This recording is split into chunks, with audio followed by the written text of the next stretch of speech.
guys, what's up? Killjoy Jake here, and instead of having friends, I got that good stuff, man. Check this out, Horror movies. Oh yeah, what did you think I was talking about? Happy 420, everybody, and today we're going to be talking about my 4 favorite movies to watch on 420, if you catch my drift.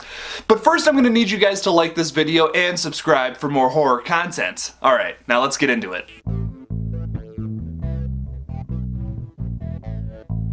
The first one is going to be Cabin in the Woods. I think this is an excellent movie to watch today just because it's so out there with the plot. Cabin in the Woods is a real fun film because it mocks the horror genre as a whole. It can basically explains why anything in the horror realm would have happened. I don't think any other movie has ever done that for the genre. Between a really great cast of characters and a very young Chris Hemsworth, this movie is worth watching just for so many reasons. To me, it just doesn't get better than that final end battle scene with all the monsters just coming out and just killing each other, going crazy, killing everybody in the facility. That is one of the coolest scenes I've ever seen in a horror movie before, and a lot of it is practical effect, which for the year it came out, that's pretty impressive.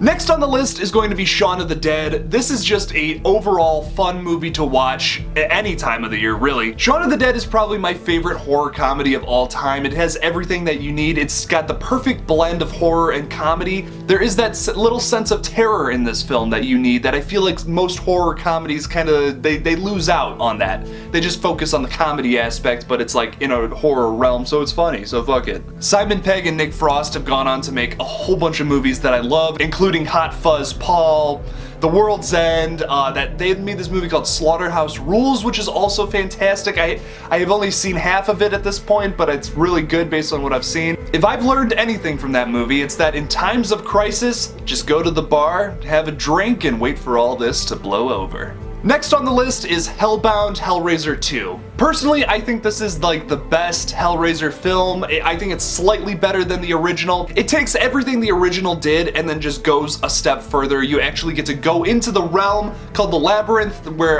Pinhead and the other Cenobites are from. Not cinnamon bites, I know that's what it sounds like. It has everything the first one has, but it just does it better in so many different ways. You have the awesome, gory, practical effects.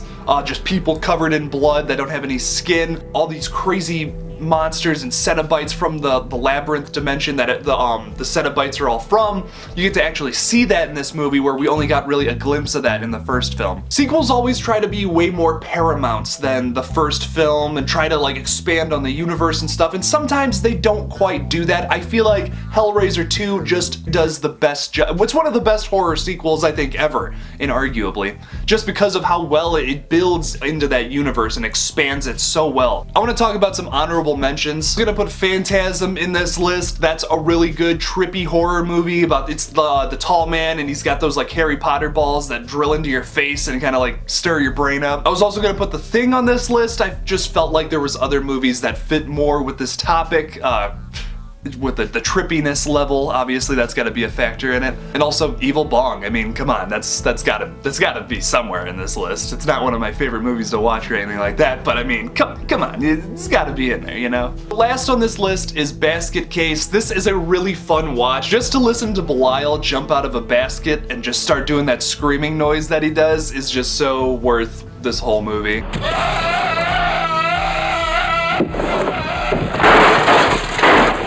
It's a very odd and trippy effing movie. I've never seen one like it. It's very low budget, very grindhouse feeling. Some of the stop motion, I think it's pretty bad, I'm not gonna lie, but it's cool to watch. I think it's actually like pretty interesting to see how they did that. I probably could have done without it, but you know, today, when you're a little experienced, that's pretty fun. Between the different Belial puppets and the shot of the main character just run down the street naked, which they really had him just run down a street naked, there's a whole bunch of weird, trippy visuals in this movie that I'm sure will make for a great popcorn movie for you tonight. So did I give you some good recommendations, or are you kind of like, okay, I'm on the fence about all those sound kind of weird? Leave me something in the comments below. Tell me about your favorites as well. I'd love to hear them. Thank you guys so much for watching my video on 4 movies you should watch during 420. Don't forget to like this video and subscribe for more horror content. If you're getting sick of all these silly shenanigans I do on this channel and you want some real life horror